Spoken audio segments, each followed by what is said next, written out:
Hello everyone, we are back with another Thera Song overview. This time we are covering the Angels of Lyrica, the Blinding Light Trial Song number 5. So, this is the 5th and final song out of all the Thera bunch. Now, you may be wondering, why is there a 5th? Why are we covering the 5th one yet while we haven't covered the 2nd one yet? Because the 2nd one is still getting arts done.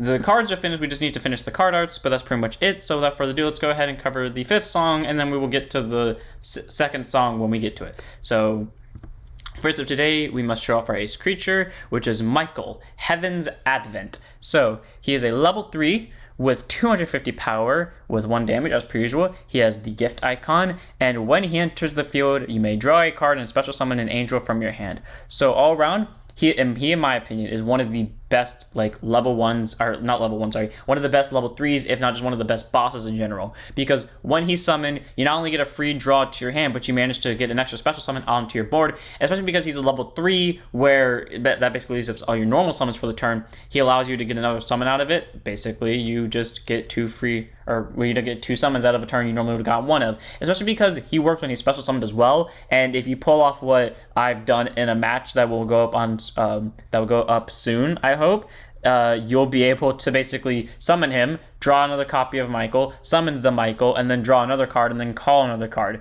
So all around, he's really good. He can combo with himself. He can get you another creature. Granted, he's only non-place, which makes him bad, or could technically make him bad, but he also has 250 power, the highest base power in the game. So that's pretty good. He all around has pretty much everything going for him, and he's just a really good card for that reason alone, and he's a very powerful boss. So 4 of.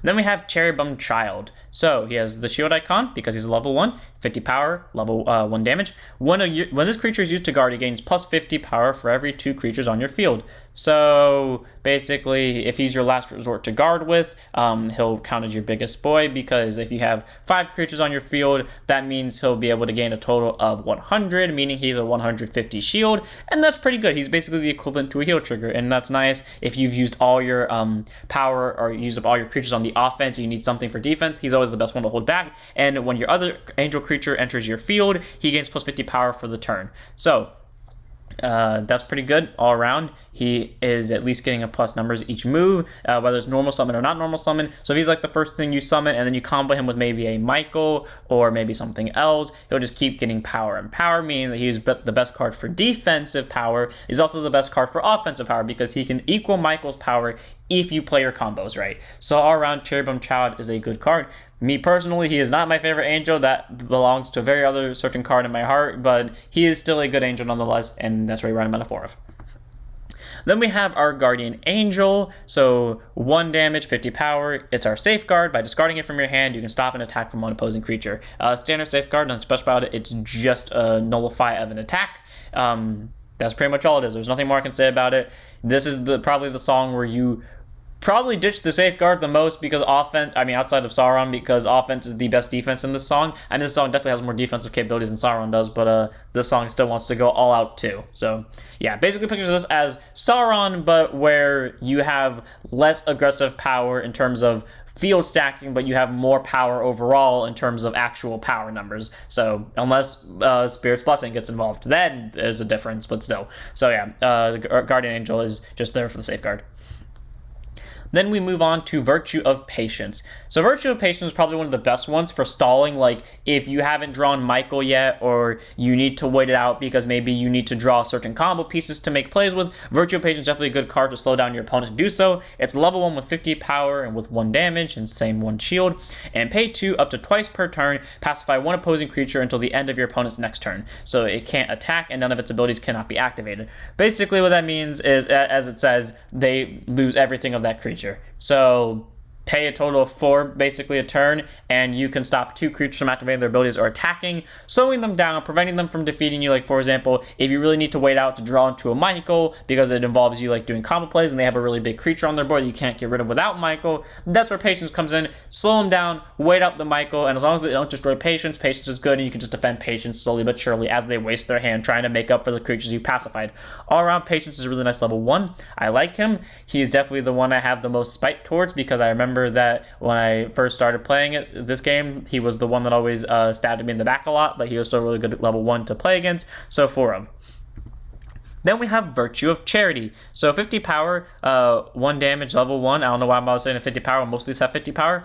So her ability is by paying 1, all of your angel creatures get plus 50 power till the end of the turn. So cool, it counts herself as well, so that means all of them can get more and more power. So in case that you don't have Michael, considering the next strongest thing is 150 power, and if you don't have the creature that has 150 power, then the strongest you have in total is 50, which isn't that big. In fact, Sauron's actually doing better than you at this point, and you obviously don't want to be outdone by Sauron, even though me personally being a Sauron man, I'm fine with outdoing all of you, but obviously, since you don't want to be outdone by Sauron, you get more power to all of your creatures, and since it's not once per turn, you can keep doing it as long as you have pay for it. So all around, this song has really multiple ways to stall until you can get Michael. Once Michael gets out, you pretty much have your strongest heavy hitter. You can just keep going from there. But until then, you have ways such as Virtue of Patience to stall, Virtue of Charity to increase your power to make it easier for you to keep up with your opponent, and Cherubim Child, who can work as a last-minute shield or like something on your board that acts as a set of cards, or at least forced to attack into it because they know it's going to be dangerous in the end game. Either way, Virtue of Charity is really nice. It helps with the power gain, and even after Michael shows up, it's still pretty good too when Michael ends up having to fight a mirror match or something else that has equal power to him. So 4 Virtue of Charity.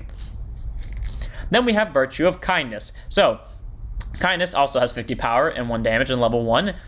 Pay 2, once per turn, draw 2 cards, and you may discard 1. And if you don't, your opponent may draw 1. So Virtue of Kindness all around is a pretty decent card. The pay 2, kind of costly in my opinion. Patience is better for that pay 2 just because of the stall, but again, if you need that draw, he's helpful because he allows you to draw 2 and you do not have to discard if you do not want to, so that's good. The downside is you're allowing your opponent to draw a card and they could possibly use that card to defend themselves against your multi-attack this turn, or they could use that card to destroy your field on their turn or make a comeback with it. So all around, Virtue of Kindness is the card where it can save you, definitely, because of that draw. The downside is you can choose to be greedy and keep that hand card, but in exchange, your opponent possibly gets a way to win the game out of it, or you can choose to discard 1, but who knows, that might be the decision that screws you over in the end because maybe you're getting rid of a card that will come very important later, even though it doesn't seem like it now.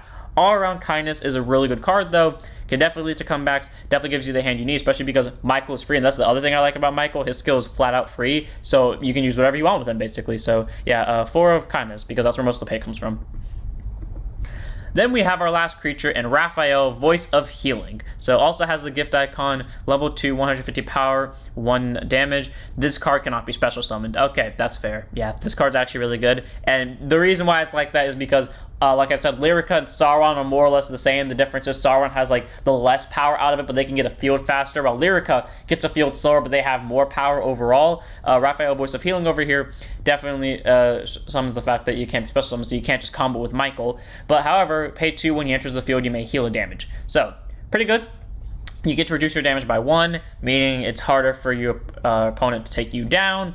It's just all around a nice card. Honestly, I don't think you really need Raphael, Voice of Healing in your song because I don't run it outside of the trial decks, or maybe set 1 as a 1-of tech. But either way, it's a really good card to help get into the game with in case you get overwhelmed by rush attacks, or in case your luck is really bad and you really do need the heals to stall out the opponent. Either way, Raphael is a really good card for early stall plays, and it's nice, so 4 of. Then we move on to our spells, traps, and runes. So we have 1 of each.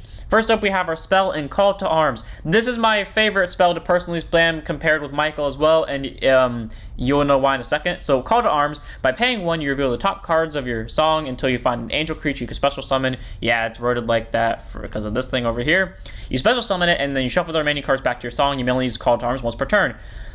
The reason why it's like this is because Call to Arms can allow you to get a Michael.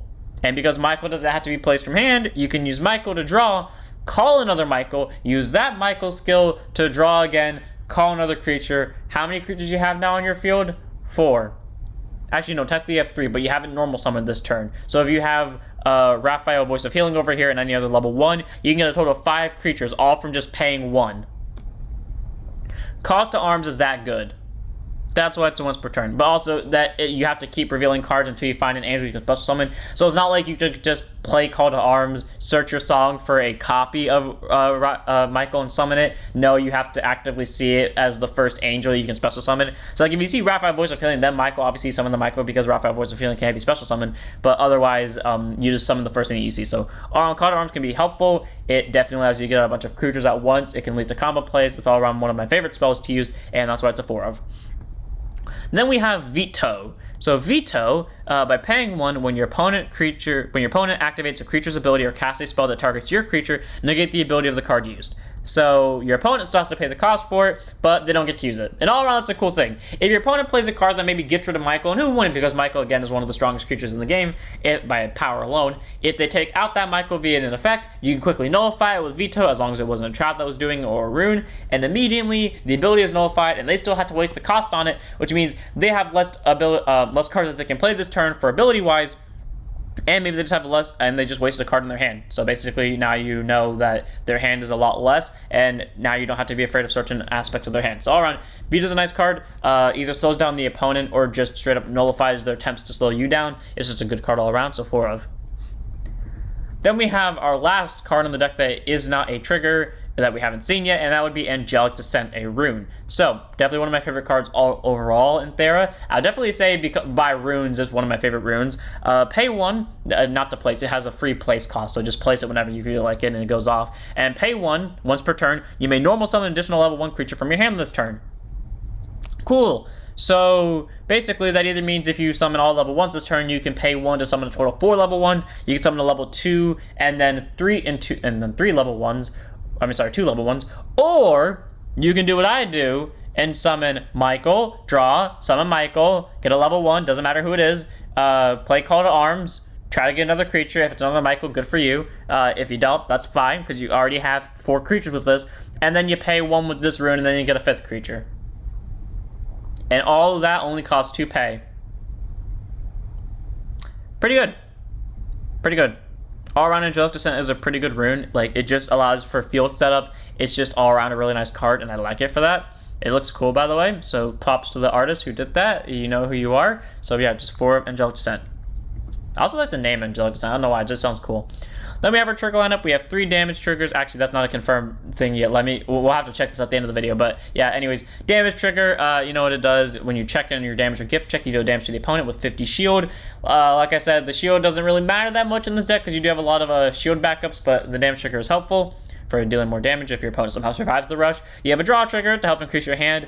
Definitely needed when you place most of your hand onto the board at once. So the draw trigger helps you maintain your hand and has 100 shield.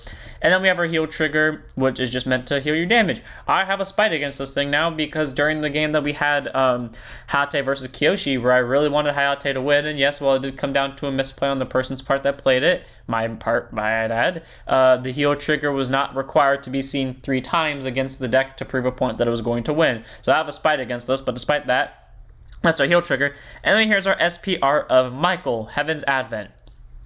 Anyone was getting real Egyptian vibes from this thing? I don't know. I just feel like it has the gift icon, and it's just the same skill as the other one. Just has a cool looking SP thing. Looks really cool though. I gotta admit that. So, and that's pretty much it for the song. So that's pretty much what this overview looks like. We have a total of we have 3 damage triggers, so I was right. We have 3 damage triggers, 2 draw triggers, 5 heals, and then everything else at 4 copies, because it can be at 4 copies. And that's it for the song. So I hope you guys enjoyed. All around, this song is from my experience, it's been very aggressive. It's definitely not as aggressive as Sauron is, but it can definitely be a little bit more defensive than Sauron, and it has more power overall, so you don't have to spend a lot of time setting up like Spirit's Blessings or other skills to get a power out. Obviously, Charity helps with that, but you don't need Charity for the song to be able to hit hard. No, without Michael and Raphael, you essentially have a worse version of Sauron, so always try to stall and you can get until you get Michael or Raphael to at least help you handle your opponent. So without further ado, I'm gonna end it here. Hope you guys enjoyed. Don't forget to like, because you like the video. Comment so you can talk to us and just comment your opinions on the song. And don't forget to subscribe and turn on that bell notification so you get notified whenever we post. And I'll see you all in the next one. Bye!